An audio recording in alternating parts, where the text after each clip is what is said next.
how important is the Philippines as a market in the larger scheme of things for SEDCI? Hello. Good afternoon again. Well, definitely, okay, the SME market is actually, that comprise the majority of the Philippine market right now. We have some fact statistics based on that, just what I mentioned a while ago. It, as big, well, as according to our government and according to the president as well, no? In consideration of the theme of the ASEAN theme of actually SMEs is part of the objective of growth of the Philippine market today. So in terms of the market that we have right now, SEDCI's ultimate role is actually to move SMEs ahead, bringing them into, equipping them into different technologies, new technologies that would actually bring them into a higher level of engaging business into an international field or arena. So that's how we see our target market. So that's why SMEs or even micro businesses are actually our target market. All right, thank you so much. Do we have questions from the audience? Yes, sir.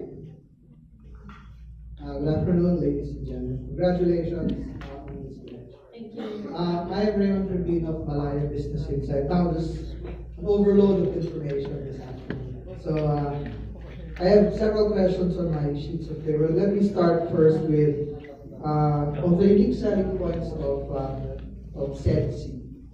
Which is the most relevant to your target market?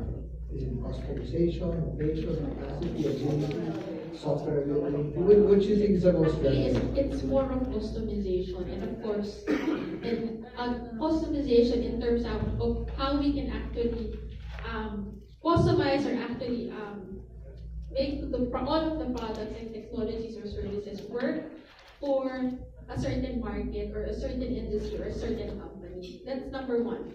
And next would be, of course, how affordable would it be for our target market.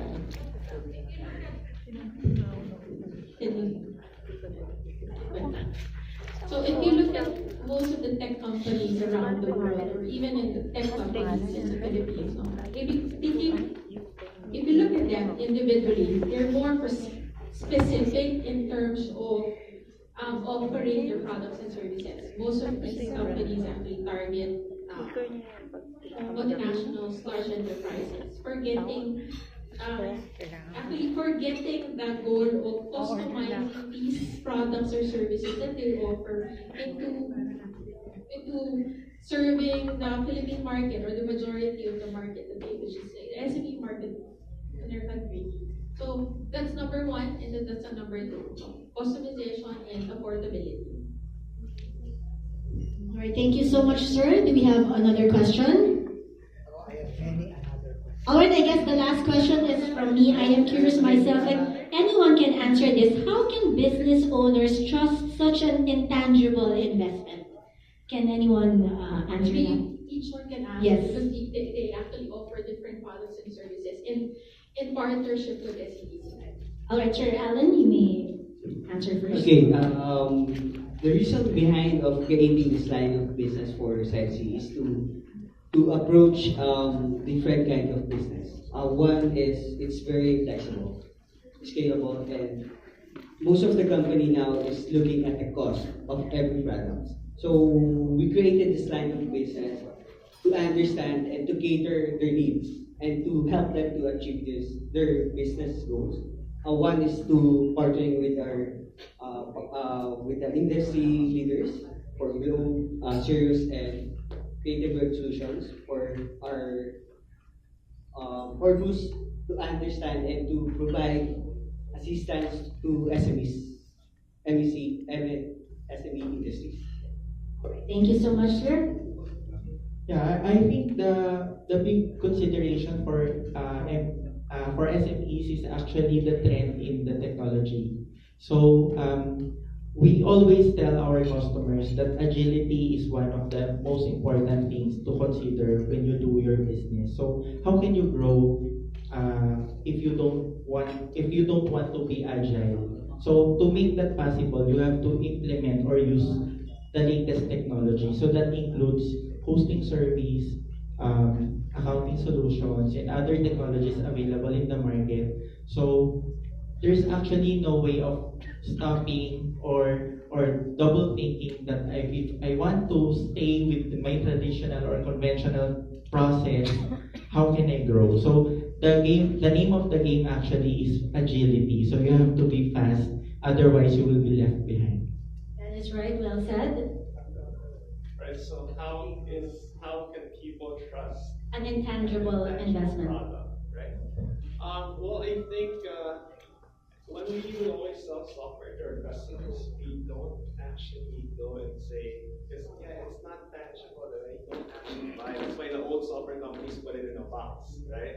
Because people have this mindset that when you buy something, you should get something bigger that's physical.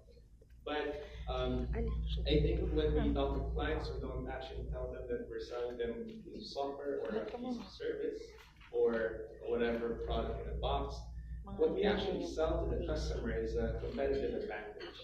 That's what you're buying. Your business will produce so much more. Whatever business it could be, whether it's manufacturing, whether it's retail, if we have people who can actually perform better at their jobs because their businesses are people. So automating human capital management will deliver that. And that's not just a software, that's actually a competitive advantage. So that's why I think when we talk to clients, we make sure that that's what they understand, that's what they're buying from us. Thank you. All right, thank you. Yeah, you're right. The world is so much more competitive now, so it's really better to have an advantage. How about you, ma'am? Well, being with Globe, it's actually already an advantage, and partnering with Globe because everybody trusts Globe services and solutions already. So why not move it to the next level? It's all about scalability, agility, and of course security. It's being there, hand-holding, getting them informed on what's new, and making them not afraid of what's yet to come.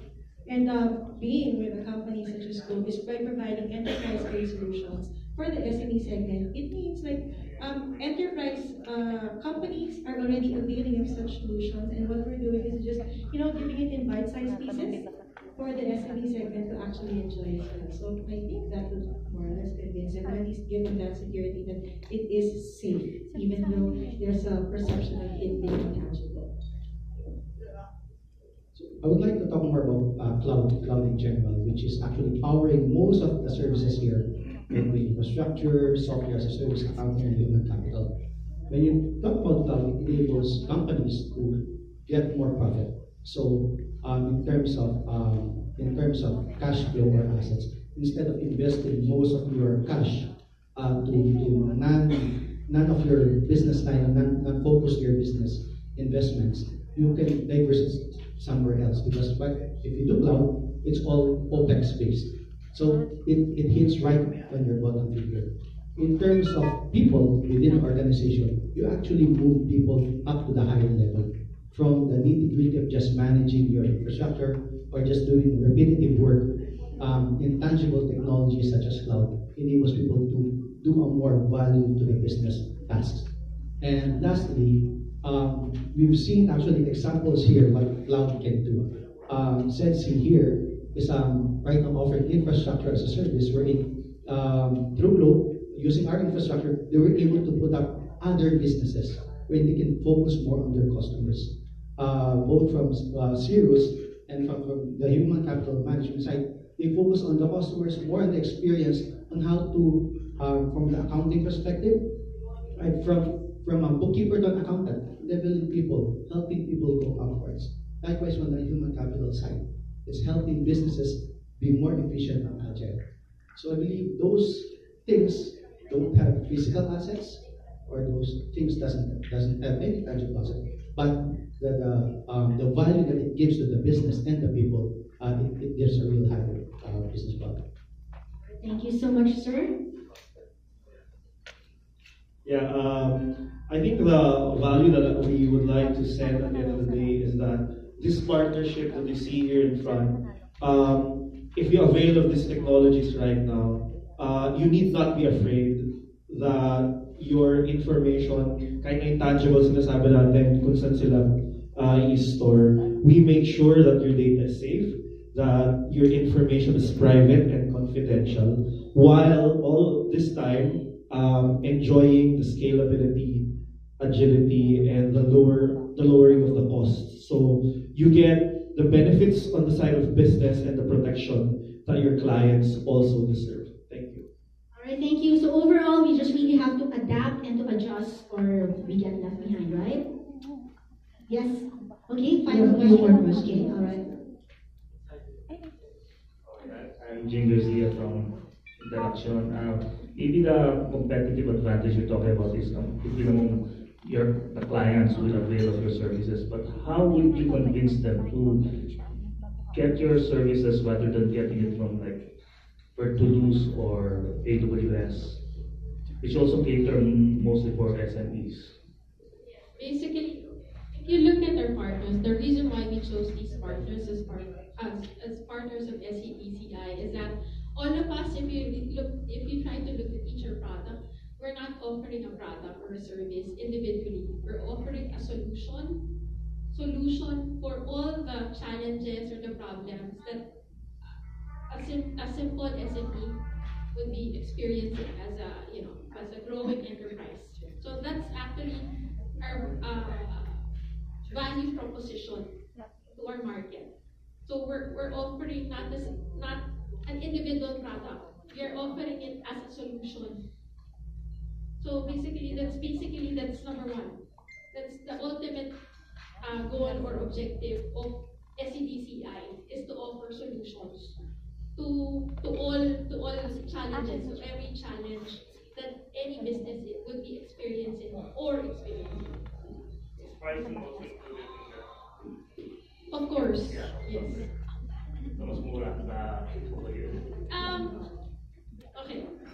Basically, number one, if you look at, for example, I'm a small business, an SME, a simple SME. Number one, you would say that first top of mind, for example, for connectivity, I'll be getting broadband. Probably, I used to do yung sa 999, 1,000 pesos. No? But if you look at it, yung risk, and your number one, the risk. Second is your marketing ability for just paying 1,000 pesos a month compared to getting a dedicated connection. You would see the advantage of having a dedicated connection is even higher. So you look at the risk, you look at the cost. So if you look at both of the cost and benefit, you do a cost-benefit analysis. Definitely, a dedicated connection would be a higher value for an enterprise. So if we're not saying we're cheap, it's just that it's suited our solutions, the solutions of these partners, as a partner of SETCI, will be able to address the needs of these SMEs. It's not cheap, but it can suit the budget. The cost, I also did a presentation on the budget allocation per company. So we see that as well. So basically, these partners in this podium, we chose them not only because of, definitely they're not, you think it's very cheap, but they are affordable in terms of, the budget of the SME market. Can I just have an idea of what an SME here in the Philippines, because there's some businesses here, it's really big but still considered as medium compared to other countries. Can I just have an idea? What do you mean? Small and medium business. What defines a small business versus a medium business? A small versus a medium, or a small Between our kind of SME and SME abroad. Because there's a business here that's considered large, but in the US it's still medium. Well, depending on, normally we base whether it's SME or large based on number one, revenue, of course, the number of people the number of personnel or staff. That's number second, and number two. Number three would be depending on the how huge the operations would be per company.